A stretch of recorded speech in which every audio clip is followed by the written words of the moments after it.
avanzar algo con las preguntas esenciales, cómo le ha ido en ese sentido de esta semana. Yo de todas formas di un plazo, así que no se preocupen. Esta semana usted no nos ha dado pregunta esencial, profesor. Hoy Ya, día. correcto, perfecto. Es que era para ver si están atentos. Ah, ya. Claro. Entonces hoy día vamos a hacer primero un repaso de un poco de la materia, ¿verdad? Y por supuesto vamos a trabajar fuertemente en las preguntas de serie. Como saben, si incluso a lo mejor las pueden desarrollar ahora y no acumulan trabajo para mañana o para el fin de.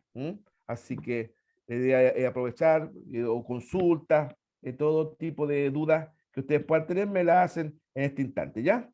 Bueno, Profesor, entonces, y ahí también, profesor, sí. pedirle a los alumnos que vayan enviando sus preguntas esenciales, porque son muy pocos los que están enviando y ya llevamos 4 semanas, entonces se les empieza a juntar Ya, muchas preguntas.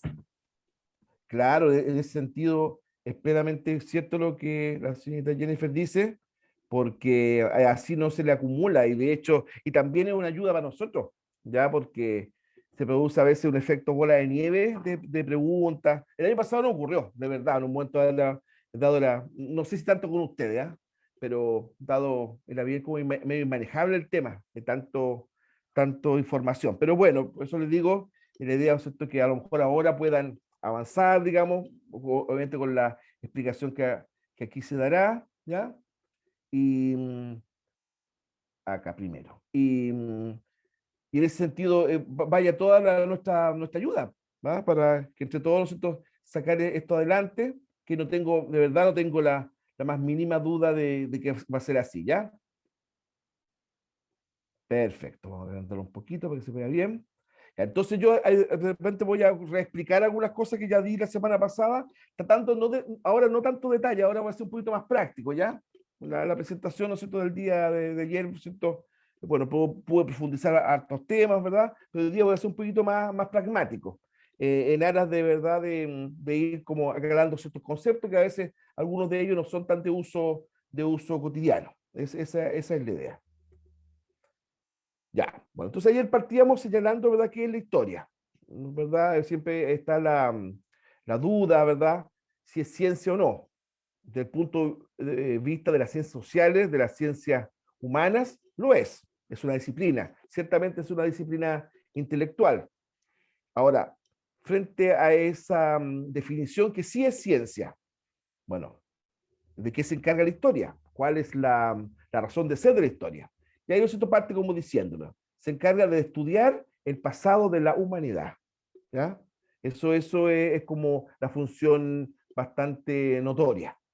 De hecho, no podría existir la historia sin el pasado, sin en la narración de tiempos que no son. De hecho, por ejemplo, un cuestionamiento que de repente se hace a nivel cotidiano de la historia es: ¿para qué me sirve a mí la historia? En circunstancias que esto yo ya no, en ese instante, ¿verdad?, yo no hacía, ¿ya? Bueno, la historia precisamente nos ayuda, de alguna manera, ¿verdad?, estudiando el pasado, entender el presente y proyectar el futuro. Esa dicotomía, o tricotomía en este caso, pasado, presente, futuro, ¿verdad? La historia lo tiene más que claro. Ahora también la palabra se utiliza para definir el periodo histórico, que se inicia con la aparición de la escritura, ¿verdad? E incluso se refiere para hacer mención al pasado mismo.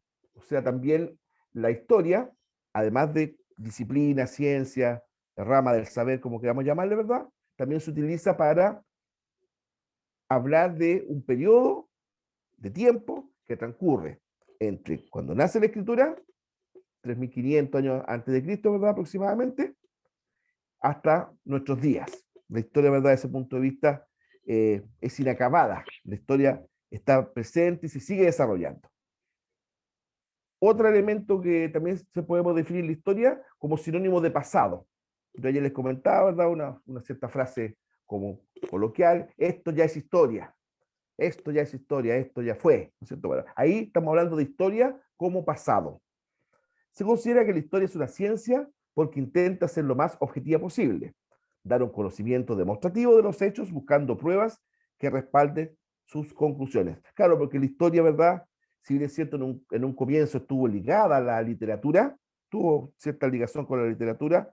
Los primeros historiadores fueron al mismo tiempo literatos, escritores, ¿verdad? Y en su menor medida poetas, bueno. Pero después la historia se empieza a distanciar de la literatura en la medida que a la historia se le exigieron estándares cada vez más altos, ¿ya? No basta solamente con decir algo, con señalar algún tema. La historia fundamentalmente hay que probarlo, constatarlo, validarlo, ¿ya? Entonces, ahí donde la historia empieza a salirse, independizarse, cobrar vida propia, identidad propia, ya aparte de la literatura, ¿verdad? Entonces yo también le señalaba, ¿cierto?, algunos elementos de tipo o personaje, de tipo histórico que están presentes ahí en esa imagen, ¿verdad? Se destaca fundamentalmente Einstein por acá, Descartes, este señor que está ahí al medio, de fondo la, el mural de la Capilla Sixtina pintado por Miguel Ángel, ¿ya? El juicio final, este es Descartes, dijo la famosa frase, pienso, luego existo. Yo pienso, luego existo, es decir, la existencia va de la mano con el pensamiento. Como que lo que no piensa no existe. Tal vez es un poco la exageración, pero esa es la visión de este filósofo francés Descartes. Y acá una imagen que acompañó durante mucho tiempo el concepto de la evolución, ¿verdad?, del ser humano. ¿Ya? Esto es una evolución de tipo lineal, ¿verdad? Es decir, el ser humano a partir de un mono antropoide, ¿verdad? Fue evolucionando hasta llegar a lo que hoy día. Esa visión, sepan lo que está en desuso, ¿ah? Está claro que el ser humano no evolucionó así, de forma lineal, ¿ya? Ahí después cuando lleguemos a esa parte, nos vamos a eh, profundizar más en lo que estoy señalando ahí. Bueno, también ayer les comentaba lo que se entiende por ciencias afines a la historia, ¿ya? Ciencias afines a la historia. Bueno, antaño se decía ciencias auxiliares, la arqueología, la paleontología, la filología, la economía, la geografía. De hecho, en clases anteriores yo me referí a la economía y a la geografía, ¿se acuerdan? Las definiciones, las ramas, las subramas. Bueno, en primer lugar, la arqueología.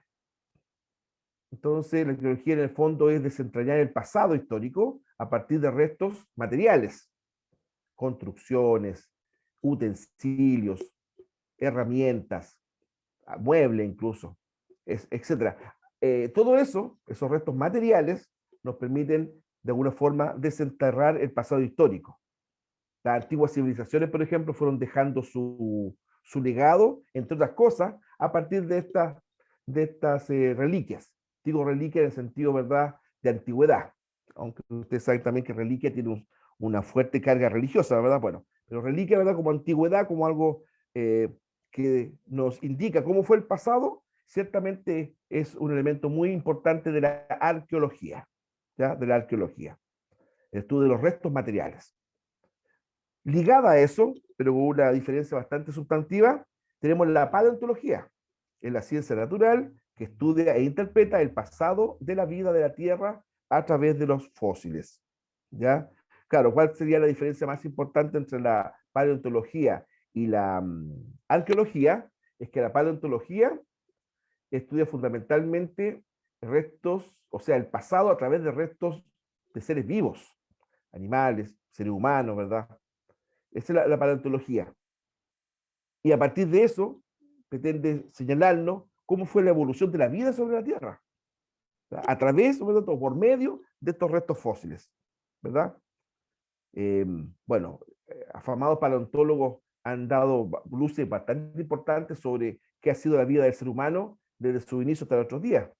Bueno, ayer algo les nombraba a Darwin, el mismo señor que hizo esta imagen de evolución lineal, la propuso Darwin, ¿ya? Charles Darwin. Bueno, el señor era un paleontólogo. Después, obviamente, tuvo cada vez más fuerza en la historia, digamos. De hecho, la historia durante gran tiempo estaba organizada en torno a precisamente la mirada paleontológica que había dado Darwin.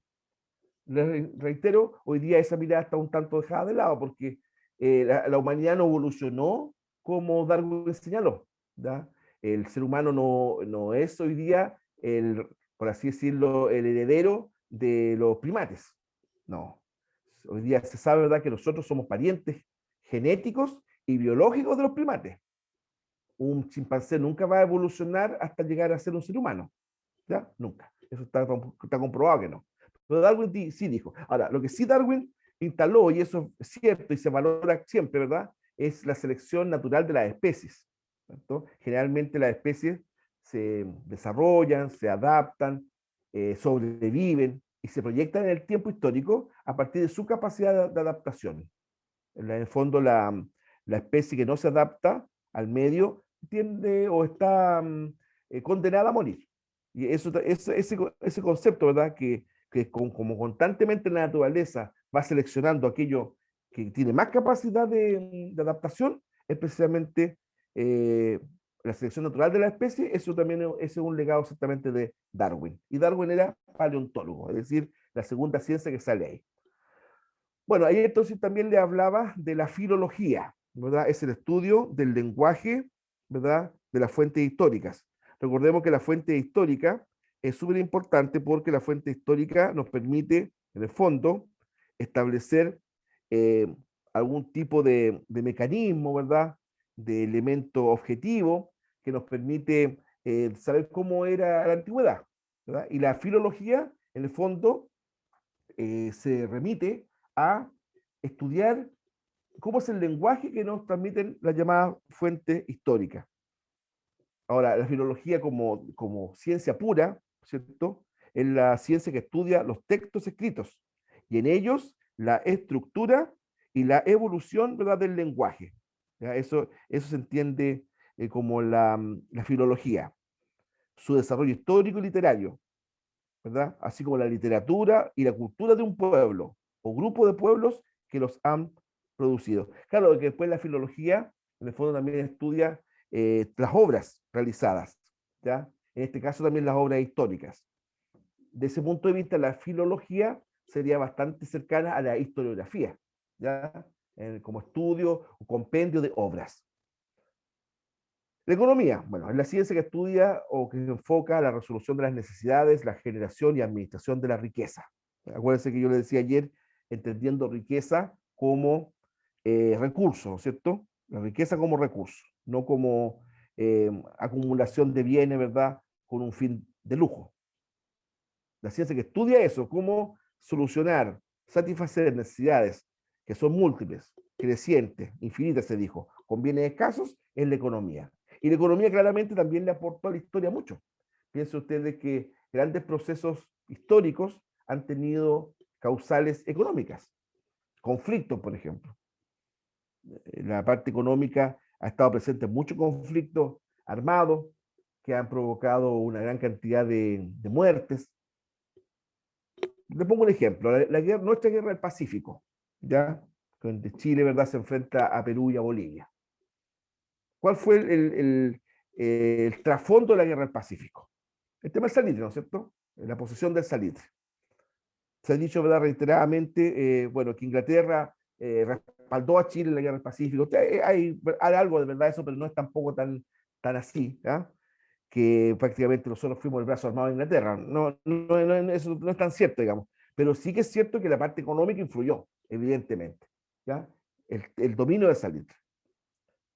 La geografía es la disciplina que trata del estudio y la descripción o la representación gráfica de la Tierra. Yo les comentaba ayer, ¿verdad?, que grafos significa dibujo. Originalmente grafos era dibujo, retrato. ¿Mm? Después fue derivando a decir descripción. Cuando uno hace un retrato hablado, por ejemplo, eso tenía un grafo como descripción, ¿no? ¿Verdad?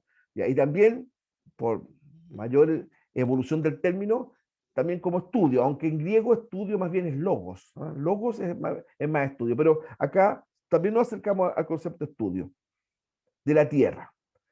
Entonces, claro, esa definición era muy amplia, era demasiado amplia, o sea, estudio, descripción de la Tierra, son muchas las subdisciplinas, ¿verdad?, que podrían entrar ahí.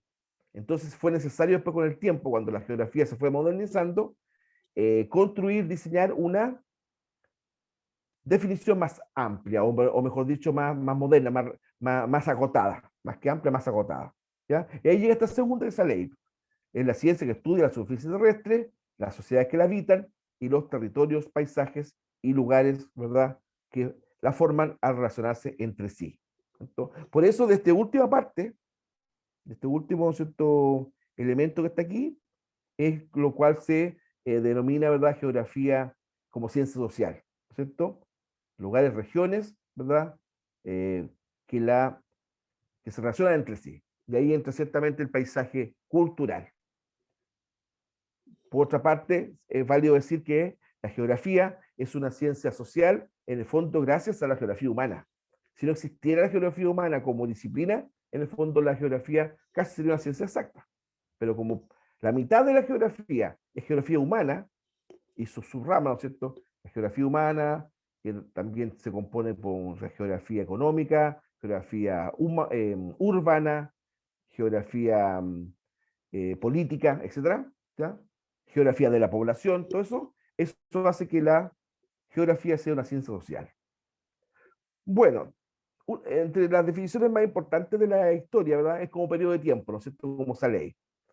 Bueno, como periodo de tiempo, la historia se define como el lapso transcurrido entre la aparición de la escritura hasta nuestros días, ¿ya? La escritura la inventaron los sumerios en Mesopotamia, como ya hemos señalado, ¿verdad?, unos 3.500 años antes de Cristo. O sea, si tomamos, ¿cierto?, el tiempo geológico, el tiempo absoluto, la verdad es que la escritura, ¿no es cierto?, no tiene demasiada antigüedad. Ustedes miran, pero, profe, estamos hablando de 3.500 años, claro, 3.500 años, pero si comparamos, por ejemplo, otros procesos históricos, son mucho más antiguos. Fíjense que hoy día está comprobado, a sus compañeros, ¿verdad?, de los segundos niveles medios les comentaba, que hubo presencia humana 15.000 años antes de Cristo aquí en el Valle de Quillota. 15.000 años antes de Cristo, fíjense. La cultura Chinchorro y la cultura El Bato. ¿Mm? Dos culturas que vivieron acá en lo que hoy día es el Valle de Quillota. Bueno, 15.000 antes de Cristo. Y la escritura en Mesopotamia se inventa 3.500, o sea, bastante menos desde ese punto de vista. ¿Ya?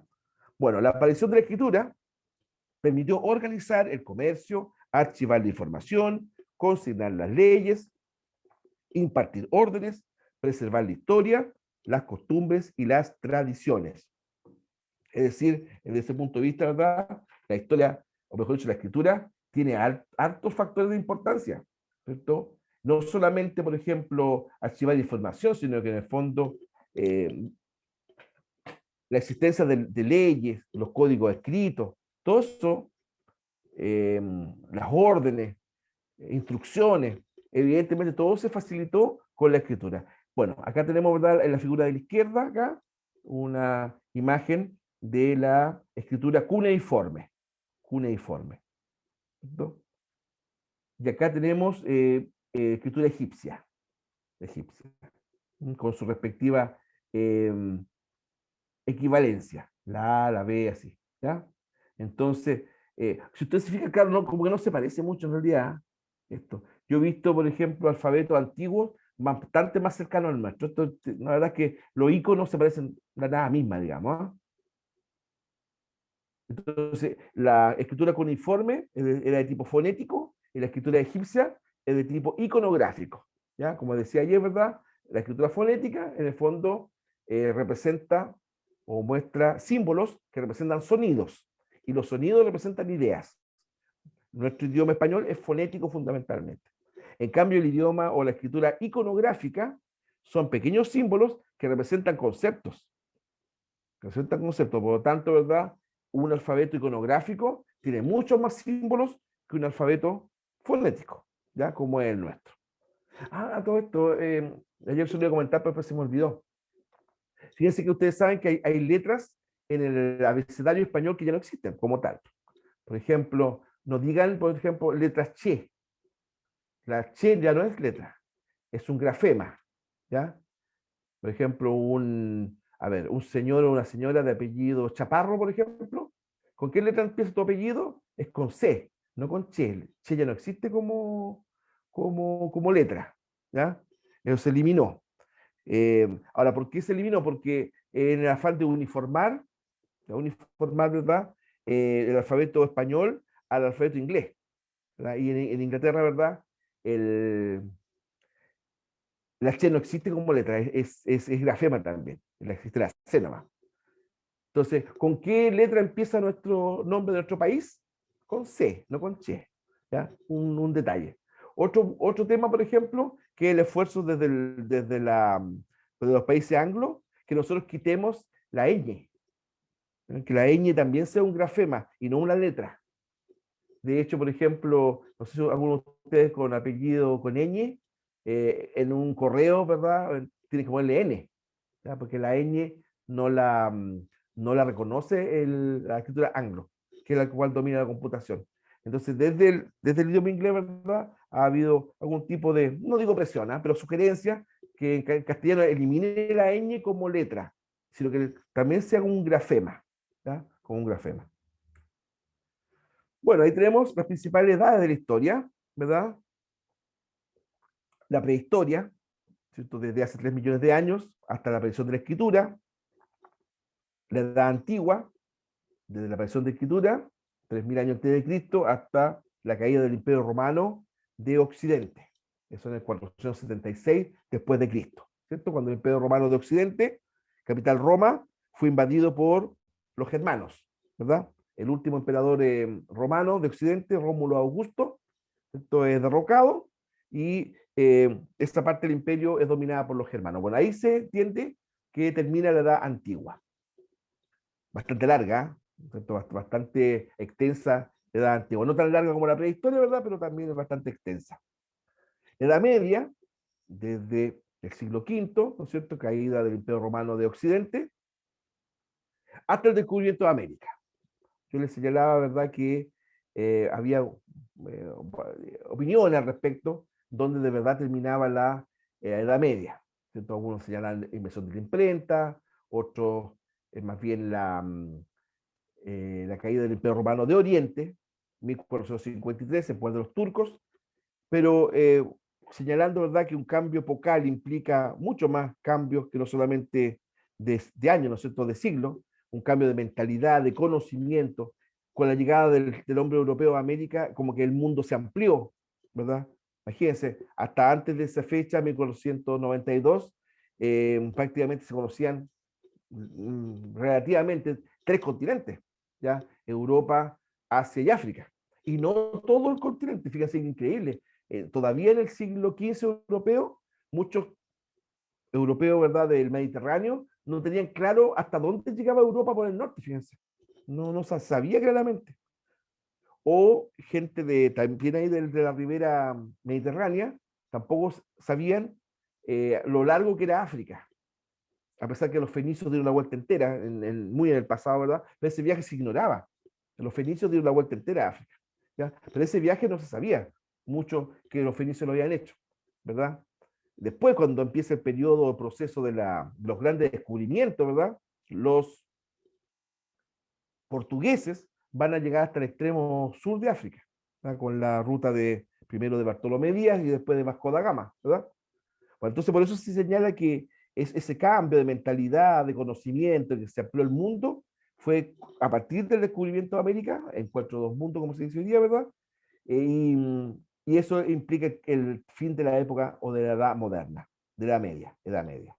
¿Ya? Ahora, la edad moderna comienza precisamente en el siglo XV, con los 3 hitos que le acabo de decir, la imprenta, caída del Imperio Romano de Oriente y descubrimiento de América, ¿verdad?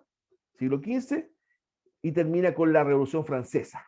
¿Cierto? En la época moderna empiezan a surgir los grandes estados nacionales, ¿verdad? Las monarquías absolutas, reyes con todos los poderes en sus manos, y también dentro de la edad moderna es importante señalar este movimiento cultural, artístico, maravilloso para muchos, ¿verdad? Tal vez la época cultural más excelsa de la historia, que fue el Renacimiento, ¿verdad? Con la aparición de estos llamados hombres universales, es decir, tipos que dominaban distintas disciplinas. Se dice que el más brillante de todos, ¿verdad?, fue Leonardo da Vinci, ¿verdad?, que dominó una serie de artes, pintura, escultura, ingeniería, matemática, etc. En esa misma línea, aunque no tan variado, pero también brillante, Miguel Ángel, como dije antes, el pintor Rafael, en la parte científica tenemos a Newton, Isaac Newton, es decir, hubo toda una generación de artistas e intelectuales que no se veía sino desde la antigua Grecia, ¿ya? En el siglo de oro de Atenas, por ejemplo. Bueno, termina el proceso de la Edad Moderna con la Revolución Francesa, ¿verdad? Este estallido político-social que derriba la monarquía francesa con Luis XVI, y a pesar de su violencia, porque fue un proceso violento, ¿eh? La Edad Moderna, o mejor dicho, la Revolución Francesa, ¿verdad?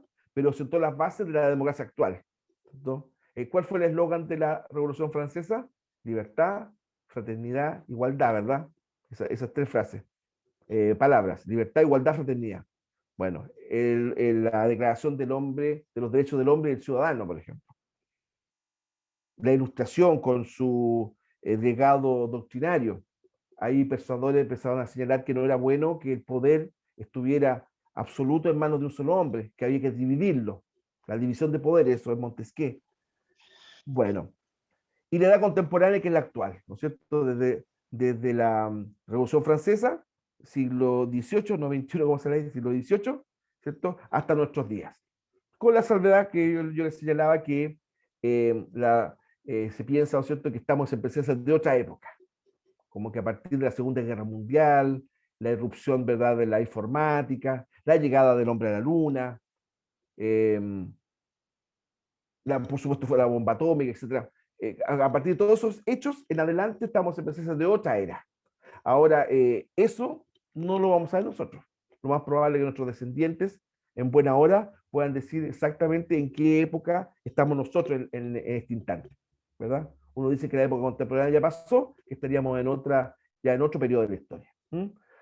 Bueno, y ahí me parece que concluíamos señalando, ¿verdad?, la diferencia entre historia e historiografía, ¿cierto? La historia e historiografía son dos conceptos relacionados, ¿ya? Es decir, obviamente tienen nexo en común, pero que no deben ser confundidos.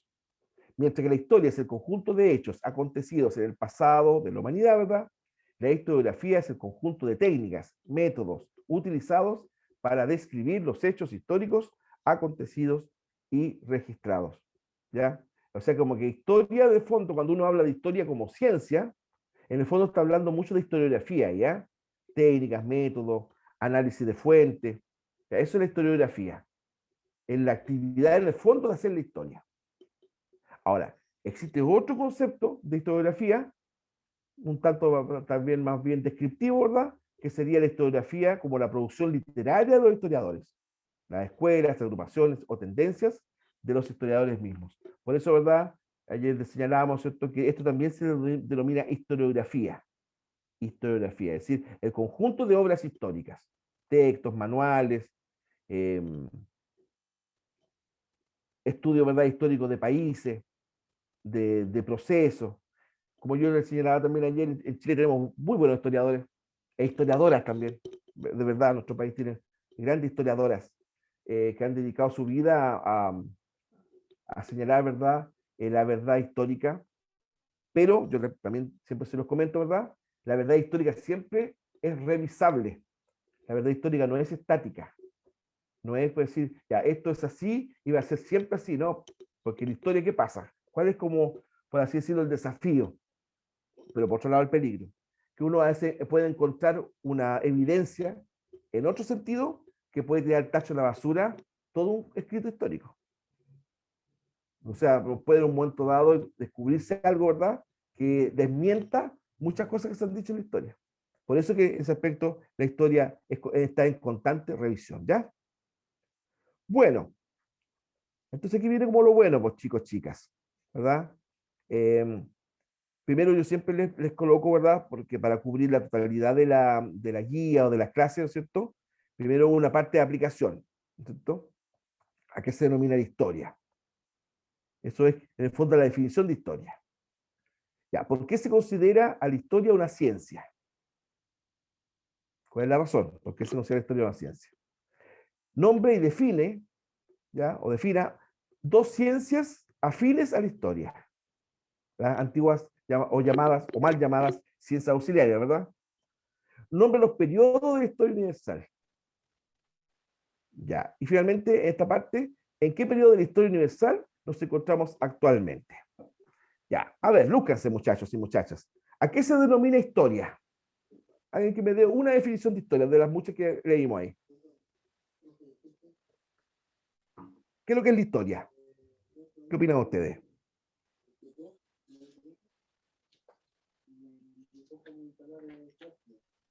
Siento una voz, pero muy lejana. No lo escuché.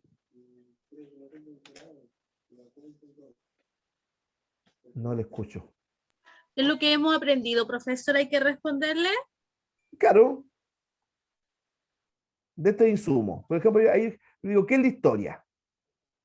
Es la ciencia social que se encarga de estudiar el pasado de la humanidad. Ya, ciencia social que se encarga de estudiar el pasado de la humanidad, ¿verdad? Correcto. ¿Pero por qué es ciencia?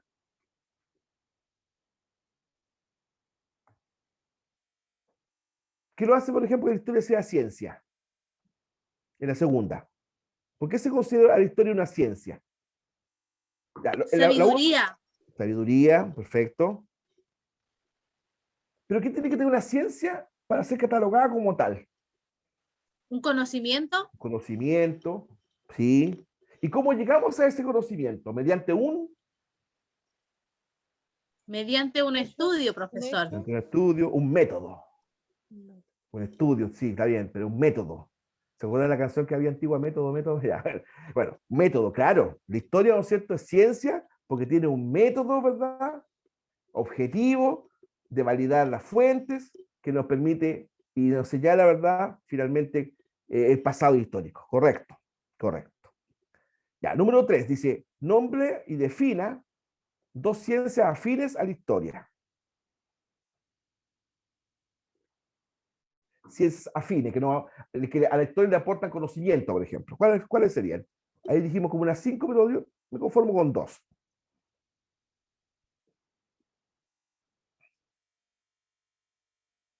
Ciencias afines a la historia. ¿Cuáles serían ahí?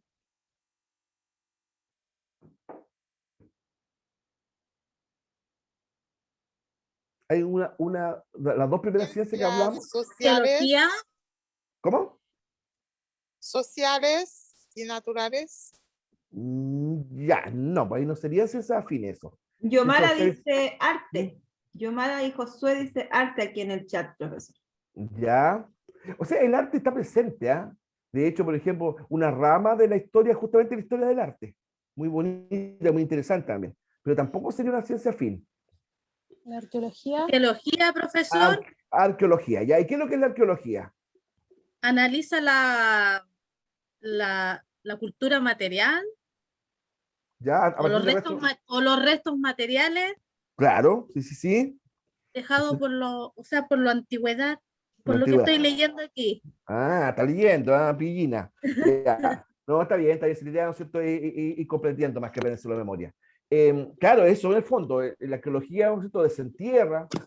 Cuando yo digo desentierra, muchas veces literalmente, ¿va? Literalmente es desenterrar, fíjense, ¿cierto? De la tierra, muchas veces. Bueno, extrae, ¿verdad?, el pasado a partir de objetos materiales. Objetos materiales, restos de vivienda, ¿verdad?, como pusimos por ahí. Vasija, utensilios, herramientas, todo eso lo hace la arqueología.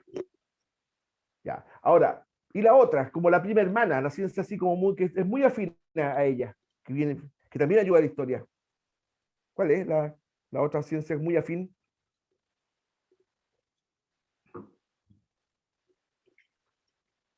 La paleontología. La paleontología. ¿Y qué es lo que hace la paleontología, maestro?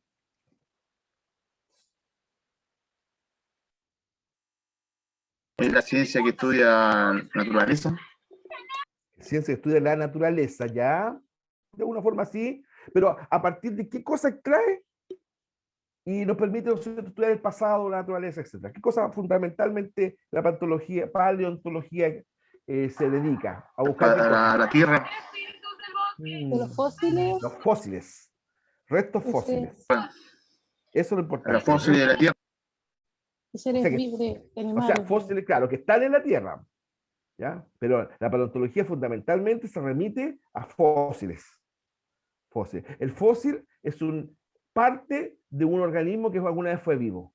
Hueso, ¿verdad? Generalmente por el tema del deterioro por el tiempo, la mayoría son huesos, ¿ah? O a veces, por ejemplo, cuerpos petrificados. Cuerpos petrificados, ¿verdad? De repente, no sé si como ustedes hablábamos del tema de cómo el norte de Chile está, por ejemplo, la cordillera, está lleno de moluscos petrificados, por ejemplo. Ya. El encontrar y analizar eso sería un paleontólogo o una paleontóloga. ¿Ya? Perfecto. Entonces, yo le digo, ya, sale una noticia en el diario. Hallazgo en Quillota. Se descubrió, ¿verdad? No sé, pues, un esqueleto de un dinosaurio debajo de la Plaza de Armas. Ese objeto de estudio sería de un paleontólogo o de un arqueólogo.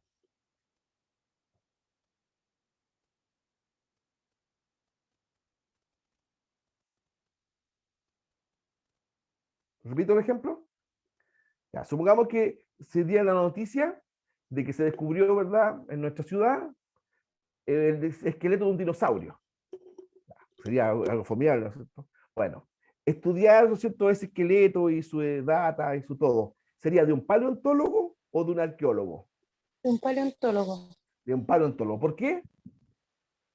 porque ellos se dedican a eso, de seres vivos, no de... Eso es lo importante. Porque se encontró el resto de un ser vivo.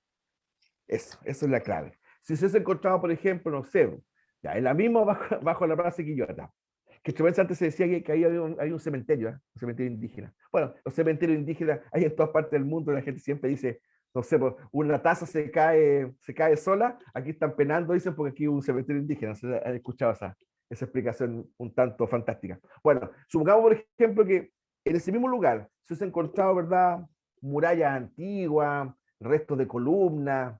Ya, eso sería de un arqueólogo, una arqueóloga. Porque, ¿verdad? El arqueólogo o arqueóloga estudia el pasado a través de restos materiales, construcciones, lo que yo he nombrado ya varias veces. Y el paleontólogo o paleontóloga a partir de restos fósiles, de seres vivos. Muy bien. Bueno, hay más ciencias afines. Ahí nombramos la filología, ¿verdad? Nombramos la economía, nombramos la geografía. Incluso ahí yo selecciono 5, pero si ustedes, por ejemplo, googlean el tema o investigan por su cuenta, se van a encontrar un alrededor de 20 ciencias auxiliares, ¿verdad? Esas son algunas. La psicología social, por ejemplo, también tiene que ver. La sociología también es importante. La geología, el estudio, ¿verdad?, de todo lo que es el subsuelo y la edad del subsuelo terrestre, la corteza, etc. La geología también aporta datos a la historia. Bueno, la 4. Nombre los periodos de la historia universal. ¿Cuáles son los periodos de la historia universal? Que afecta fundamentalmente a Europa y al mundo occidental. ¿Cuáles son?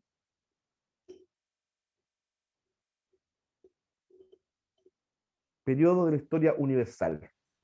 La prehistoria, Prehistoria 1, la edad antigua, 2, la edad media, Edad Media 3, la edad moderna Moderna,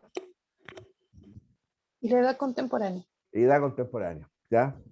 Claro, porque ahora, ojo, ¿ah? Esos periodos clásicos de la historia, ¿verdad? Con la flechita, ¿verdad? Que a lo mejor hacíamos tiempo atrás en el colegio ya, la línea de tiempo. Buena en todo caso, ¿no? Porque ayudan a entender que la historia es un continuo, ¿cierto? Bueno, esa división del tiempo, prehistoria, edad antigua, edad media, edad moderna, contemporánea, eso, bueno, pero eso refleja la sociedad occidental. No sé, la sociedad oriental, estoy pensando en la India, estoy pensando en China, estoy pensando en Japón, por ejemplo, eso no se adapta específicamente a esa división. Lo mismo la cultura amerindia.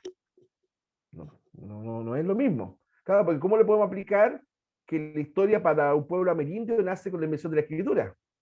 Porque muchos pueblos amerindios, ¿no es cierto?, conocieron la escritura con la llegada de los españoles. Ahí conocieron la escritura como nosotros entendemos la escritura. Ellos tenían otra forma de registrar sus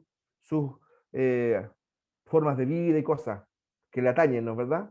Pero la escritura, como una actividad, ¿no es cierto?, ligada al lenguaje, los indígenas, ¿verdad?, lo conocieron con la llegada de los españoles. no antes. Entonces, para ello, entonces la historia nace en 1492. Entonces, por eso yo le digo que esas divisiones, ¿verdad?, en historia son siempre discutibles, porque siempre uno puede entrar a cuestionar un poco los criterios, ¿verdad?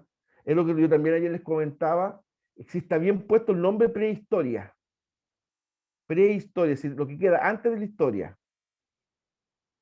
Otros historiadores proponen cambiar ese nombre, aunque ya es muy difícil cambiarlo porque está muy instalado, la verdad, pero decirle paleohistoria, es decir, una parte de la historia antigua, o más antigua, o muy antigua.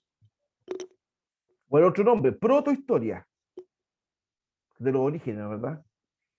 Claro, porque prehistoria, o sea, algo está antes, ¿sí? Pero si está antes, está fuera. Por eso está antes, ¿verdad? Entonces, por eso muchos impugnan la palabra prehistoria, que estaría mal empleada, que fue un error inicial, pero lamentablemente como se difundió, pues ya quedó ya. Pero sepan lo que están esos otros dos nombres que a partir de la ciencia histórica, ¿verdad?, se propone para reemplazar el nombre de prehistoria, que para muchos está malo. Número 5. ¿En qué periodo de la historia universal nos encontramos actualmente? 2021. ¿En qué periodo de los que nombramos ahí? Oficialmente, digo yo.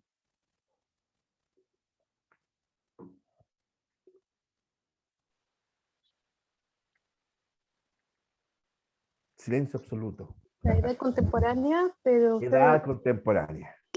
Oficialmente, muy bien. Estamos en la edad contemporánea. No en la edad moderna. Edad contemporánea, porque la edad moderna, ¿verdad? Aunque, ojo, la palabra moderna significa nueva. O reciente, desde el punto de vista también de alguna forma la edad contemporánea también es moderna. Bueno, pero la edad contemporánea, si formalmente hablando, es la que está vigente hoy día, con toda la impugnación que eso puede significar. Piensen ustedes que no es lo mismo Europa, por el tema de la Segunda Guerra Mundial me refiero, Europa de 1946 que Europa de 2021. No, pues son procesos totalmente distintos, ¿verdad? O década del 80, cuando ese tiempo todos, incluso los habitantes de Chile, vivíamos aterrados pensando que iba a haber una guerra, una tercera guerra mundial, ¿verdad? Que iban a llegar los misiles y que Estados Unidos y la Unión Soviética se iban a agarrar a bombazos atómicos y todo eso. Pero les cuento una cosa, ya en esa época, fíjense, y búsquenlo, no sé si en Netflix, porque en Netflix hay poco, tal vez una sola, pero hay muchas películas de la década del 70 que predecían de alguna forma una crisis epidemiológica como la que estamos viviendo, fíjense. Por lo menos yo he visto unas 4 películas antiguas que en sus guiones de alguna manera predecían lo que estamos viviendo y sobrecogen algunas escenas. Si usted ve la película, por ejemplo, Epidemia con Dustin Hoffman, Epidemia tal cual, con Dustin Hoffman, ¿ya? Está en Netflix. Hay escenas, pero es como estar viendo las noticias, pues. Militares en las calles, barrios confinados.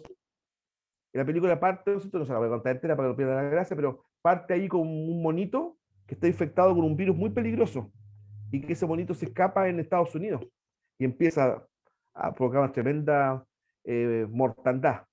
Epidemia con Dustin Hoffman. Véanla y se van a sobrecoger. Porque hay escenas, pero de verdad que, y te digo, esta película ni por si acaso puede haber sabido esto otro. Es una película futurista de esa época. ¿Ya? Pero profesor, disculpe, es como ¿Sí? la película Contagio. Contagio es lo que está pasando hoy en día. ¿De cuándo fue la película Contagio? ¿En qué año fue más o menos? Y ahí trabaja Brad Pitt y salió hace unos 6, 7 años atrás. Mire, otro ejemplo, ¿ves? La película, Pero muchachos, sale que también se contagia desde creo que es un chancho que se comió un murciélago y mire, ahí empieza y es los mismos síntomas que el el COVID, mismo todo. cierto. Es lo mismo. Uno queda para adentro, ¿ah? La otra película también con Brad Pitt, 12 monos, tal cual, 12 monos. Brad Pitt, Bruce Willis. ¿Ya? Ahí es una película bastante enredada y implica mucha concentración, ¿eh? Lo que hoy día a veces cuesta. La historia, ¿no es cierto?, de un científico que del futuro lo mandan a como a la época actual. Porque en el futuro la Tierra quedó diezmada, ¿Saben por qué cosa? Por una pandemia, fíjense ustedes. Prácticamente mató a 2/3 del planeta. Chuata, ¿eh? Y del futuro, estamos hablando de, no sé, por el año 2100 y tanto, a este señor, que encarnado por Bruce Willis, lo envían como al presente, es decir, al presente nuestro actual, para averiguar el lugar donde empezó la pandemia. Fíjense. La película 12 monos, la que les estoy contando ahora, data del año, me parece, 2003. Eso fue hace ya 17 años prácticamente. Entonces uno, ¿verdad?, sobrecoge. Da como hasta un poquito de miedo el temita. Y también, por ejemplo, la década del 70, otras películas que muestran, por ejemplo, a la humanidad encerrada. La ciudad de los gnomos en la década del 70 era así, mostraban como un mundo, ya con gente, etcétera, pero todos confinados, como viviendo, todos por ejemplo, como una especie de mall, así, en mall, así, sin acceso al aire puro, todo así como encerrado en grandes edificios, bonitos, así, pero estaban todos encerrados, ¿verdad? The Running Man, la primera, con Schwarzenegger, lo mismo son tipos. ¿Ya? Toda una sociedad, ¿verdad? Incluso parte de la humanidad arrancó a Marte, al planeta Marte, huyendo de esta pandemia cataclísmica.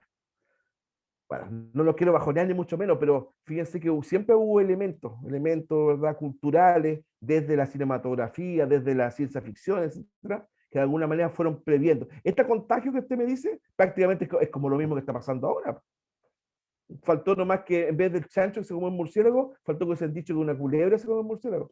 Y sería igual, prácticamente. ¿Verdad? ¿Y qué me dicen de esa otra enfermedad que en un comienzo se pensaba que era como COVID, pero no es un COVID, es otra cosa, que ataca a los niños? Ya ha habido pacientes en Chile ya, que en un comienzo se dijo que era un COVID para niños, pero no es COVID, es aparte, va en paralelo. ¿Lo han escuchado eso? En Valparaíso había un niñito que estaba enfermo, y de hecho otro niño falleció lamentablemente. No es Sí, el escuché aspa, noticia. que es la inflamación, que tiene que ver con la inflamación de como de las articulaciones. ¿Esta es la que salió ahora? Claro, y que en un Algo comienzo se así. pensaba que, claro, tía Jennifer decía algo, parece, lo mismo. Que es una enfermedad que tiene que ver con la inflamación, parece como de los órganos, de las articulaciones. Claro. Aspa, algo así es el nombre. Algo así, claro, IPSA, algo. Bueno, claro, hay que averiguar el nombre, algo. Claro, porque en un comienzo dijo que era como, este es el COVID de los niños, y no, pues, es otra cosa. Es otra cosa, no es COVID, esto no tiene nada que ver con la parte inmunológica. No es un tema que ataque al sistema respiratorio, por ejemplo. Bueno, los mismos médicos han señalado, ¿verdad?, que es más tratable, que ese virus, ¿verdad?, es más débil. El virus es esta otra cuestión. Entonces, chuta, ya, pues cortémosla, pues. ¿Qué nos está pasando? O sea, ¿cómo tanto ataque epidemiológico, microbiológico, como queramos llamarle? ¿Te das cuenta? Entonces, no es mi afán de que no puedan dormir hoy día, sino que en el fondo, bueno, la historia, y por eso salió esto, ¿verdad? También tiene esa función predictiva, ¿ya? De alguna manera predictiva. ¿Sí? Dígame. Pero, profe, igual la película esa, El día después de mañana, que habla sobre el clima, donde Claro, pasan, sí. o sea, que nadie, o sea, lo veían prevenir, pero en muchos, muchos años, y al final termina siendo en pocos meses y llegamos otra vez a una era del hielo. Lo del hielo y con ciudades, por ejemplo, totalmente inundadas, ¿verdad? No, sí, verdad. Sí, yo insisto, yo creo que hay como una suerte así como de revisión de muchas cosas, porque de repente fenómenos que de repente, supongamos, se describían, por ejemplo, incluso hasta en la Biblia. Yo siempre hago mención a la Biblia, no por un tema de creyente, sino que porque es un documento histórico importante. Fenómenos que se describían en la Biblia con un criterio religioso, pero que muchas veces han pasado como fenómenos atmosféricos, por ejemplo. ¿Ya? Y vino a tal ciudad y Yahvé lo llenó de brumas, ¿no es cierto? De bruma, de oscuridad.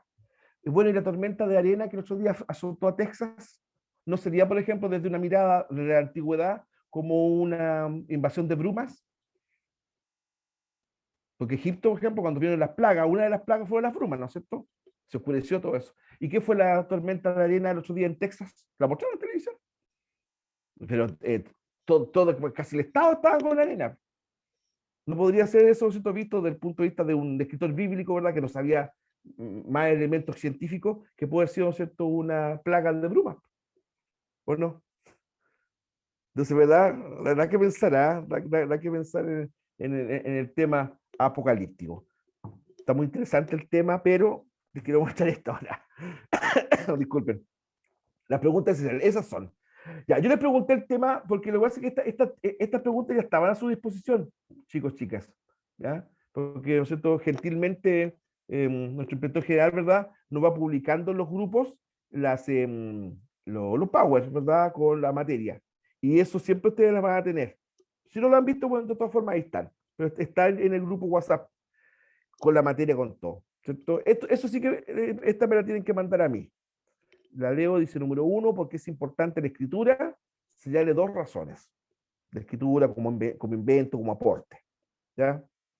Número 2, explique la diferencia entre historiografía e historia. ¿Ya? Y número 3, esta es como la más creativa tal vez, porque ustedes igual también se pueden ayudar, ¿verdad?, por internet, en el sentido de ver una imagen. Dibuje una línea de tiempo. Una línea de tiempo. ¿Ya? Y ubique en ella los periodos de la historia, señalando cuándo comienza y cuándo termina cada uno de ellos. ¿Verdad? Entonces, usted busque, coloque línea de tiempo, periodo de la historia, ¿verdad? Imágenes. Y ahí van a aparecer varias. Obviamente no se complique, porque mi clase no es una clase de arte, es una clase, ¿cierto?, de historia, por lo tanto yo no voy a evaluar ahí que le quede una obra de arte, sino que más bien una línea de tiempo, ¿verdad? Más o menos, ¿cierto?, los periodos, ¿cierto?, ubicarlos, ¿cierto?, del más antiguo al más nuevo, y en la frontera histórica, es decir, cuando termina un periodo y cuando comienza otro. ¿Alguna consulta? ¿Alguna duda?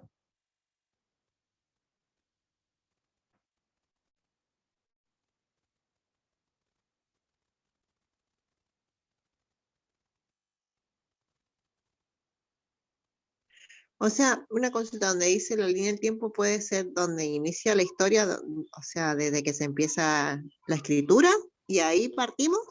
Mire, no sé si usted, le voy a contestar con un ejemplo, pero no sé si ustedes pueden ver lo que estoy haciendo en este instante. Sí, sí se ve. Perfecto. Entonces usted hace algo para el estilo, mire. Línea de tiempo, periodos de la historia, periodos de historia. Ahí. Ahí. Entonces acá, yo soy muy relento, así que ténganme paciencia. Imágenes. Aquí hay unos modelos que les pueden servir. Miren, veamos ese que está ahí bastante bueno. Ya, ese no toma en cuenta la prehistoria, sí, solamente parte con la edad antigua, pero igual nos puede ayudar. Ve que va indicando cuándo termina uno, cuándo comienza el otro periodo, así. 1500 de Cristo, ahí está la escritura, la caída del Imperio Romano de Occidente, caída del Imperio Romano de Oriente. Esto estaría re bueno, pero lamentablemente no pusieron aquí, no sé por qué no pusieron la prehistoria aquí. Ya, pero bueno, ya por último se la pueden agregar ustedes. La Revolución Francesa, hoy día. Ya, este otro también me está gustando. La prehistoria. Ah, pero miren, no todos pues están bonitos. Aquí no me faltó la contemporánea. A ver, repito aquí esta flechita. Ya. Ve, aquí, he entendido. Ya. Está bueno también, ¿ah? Miren. Está bastante interesante esta línea de tiempo, fíjense. Claro, estos son líneas de tiempo de lujo, pues chicos, chicas. La verdad, como yo no podría hacer todas esas cosas tan hermosas, ¿ya? Pero sí podríamos fijarnos, por ejemplo, en la fecha. Esta está buena. La que te estoy mostrando ahora está muy buena. Está buenísima. Entonces, por ejemplo, pueden guiarse por una cosa así, ¿ven? Entonces, bien artesanal, si no tiene ninguna ciencia. Vaya a Google, imágenes, y coloque línea de tiempo, periodo de la historia de la humanidad. ¿Ya? Recuerden ustedes que son 5 periodos. Esa, por ejemplo, lo contempla todo. 2 millones antes de Cristo. Después ahí, por ejemplo, muestra la invención de la agricultura, del descubrimiento. No, esta está buena porque va colocando muchos más elementos. La función de las pirámides, mira, ahí dice. el Coliseo romano, el Partenón griego, la caída del Imperio Romano de Occidente, cuando los árabes invaden España, la llegada de Colón a América, miren, con la carabela. Ahí. ¿Ya? Acá la Revolución Francesa, esa niña que está ahí con vestido ancho debería ser María Antonieta, debería ser la reina de Francia. ¿Ya? La invención de la imprenta, la invención de la máquina de vapor, con Stephenson, de la Revolución Francesa, la llegada del hombre a la luna, y ahí arriba, mira, no, está muy, muy buena esta, mira, lo descubrí ahora, no lo había visto antes. ¿Ya? ¿Qué es lo que es eso? Miren, ¿qué es lo que es eso? ¿Estoy mostrando Arroba. ahí? ¿Ya? ¿Qué está representando eso? El internet. El Internet. Pues. Entonces, mire, hoy día el ser humano, teniendo esta herramienta, el Internet, y viene este otro ser humano con un palo. ¿Ves? Entonces, eso es evolución, ¿verdad? ¿Esto es mejor que esto otro? No lo sé, fíjense. Tengo mis serias dudas. Si estos seres humanos de acá eran a lo mejor mucho más felices que nosotros. Puede ser, ¿no es cierto? No que quiera ponerme dramático Bueno, en pero mi comentario. los de internet se vuelven así como los del principio. ¿No es cierto? Bueno, de Todo hecho, el día con el celular. claro. Y te ha comprobado que hay muchas veces el Internet vuelve agresiva a la gente. Claro. No tan agresiva como mejor no eran los hombres y mujeres prehistóricos. ¿Ya? Ya, pues, quedan 5 minutos, ¿nos acabamos un poquito a eso? ¿O le podemos mejor compartir un videíto también relacionado con esto mismo? ¿Qué les parece? Quedan 4 minutos. ¿Ya? Yo no creo que en 4 minutos alcance a hacer todas las preguntas esenciales, así que veamos algo afín. También, esos links que nosotros les compartimos en los Power, ¿verdad? También bastante artesanal, ustedes pueden, ¿no es cierto?, buscar información, tal cual, periodos de la historia universal, está marcadito ahí, ¿eh? Ya, entonces como siempre digo yo, ya, aprovechemos este que tiene pocos minutajes, 3 minutos, nos va a cuadrar justo. Pero nos están escuchando ustedes, parece, ¿no? Periodos históricos. Los periodos históricos de la historia universal no son límites definidos de forma concreta, sino que marcan u ordenan el Disculpen, ¿ustedes no escuchan la voz? Yo escucho. Ya, Sí, se perfecto. escucha, profesor. la historia Se del escucha. hombre Se Gracias. escucha. a través de ciertos hitos que pueden marcar el cambio en los procesos. El primer periodo es la prehistoria, que comienza con la aparición del ser humano y termina con la aparición de la escritura hace 3.500 años. Con la aparición de la escritura es que comenzará la Edad Antigua. La Edad Antigua continuará hasta el siglo V aproximadamente, y en ella aparecerán grandes civilizaciones como la egipcia, los griegos, los romanos, las civilizaciones de Mesopotamia, entre otros. Luego, en el siglo V, caerá el Imperio Romano de Occidente, el 476, con lo que comenzará la Edad Media, que algunos conocen como la Edad Oscura. Sin embargo, esto se hace para acentuar el apogeo de la Edad Antigua y la siguiente edad. La Edad Media seguirá hasta el siglo XV, en que se descubrirá América y entonces se marca el comienzo de la Edad Moderna. El descubrimiento de América va acompañado de una serie de descubrimientos y un cambio en el pensamiento y la dimensión geográfica de las naciones occidentales que llevará a nombrar este periodo con un nuevo nombre. A pesar de que se le conoce como descubrimiento de América, es el descubrimiento que hace Occidente de América, que ya tenía vida hace hartos años atrás. Este descubrimiento sucedió en 1492. Otros marcan el paso de la Edad Media a la Edad Moderna con la caída del Imperio Romano de Oriente en 1453. La Edad Moderna terminará el siglo XVIII con la Revolución Francesa, que sucederá en 1789. La Revolución Francesa marcará un cambio de las ideologías y de todos los pensamientos que han acompañado con la Ilustración, que cambian las nociones del gobierno de los estados, pero también la visión del mundo y el enfrentamiento a las ciencias y al progreso. La edad moderna será sucedida por la edad contemporánea, que continúa hasta el siglo XXI, es decir, hasta hoy en día. Perfecto. Le agradecemos a la señorita Bernardita Marín, ¿verdad? Aunque no leyó muy bien en todo caso. He pensado. Ya, pues, muchachos, los dejo entonces en libertad de acción, ¿verdad? Manden las preguntas esenciales, como ustedes, ¿verdad? Este es día jueves, por lo tanto, no sería muy justo que se las pidiera hasta mañana. Así que de repente podría ser lunes, martes, no tengo ningún inconveniente que puedan hacerlo. De verdad, si alguno de ustedes me las quiere mandar fin de semana, ningún problema, yo no tengo inconveniente. No le garantizo que le vaya a contar al tiro, digamos, ¿ya? Pero igual, pues, supongamos usted está trabajando tarde el sábado, por ejemplo. Ya, y después que no se lo olvide, a mí me pasa, prefiero hacerlo de inmediato, ya. Lo mando, hágalo, ningún problema, ¿eh? Mejor le contesto al tiro o tú le contesto el lunes. Bien, pues, los dejo. Ya me Bien, despido. profe, gracias, que descanse.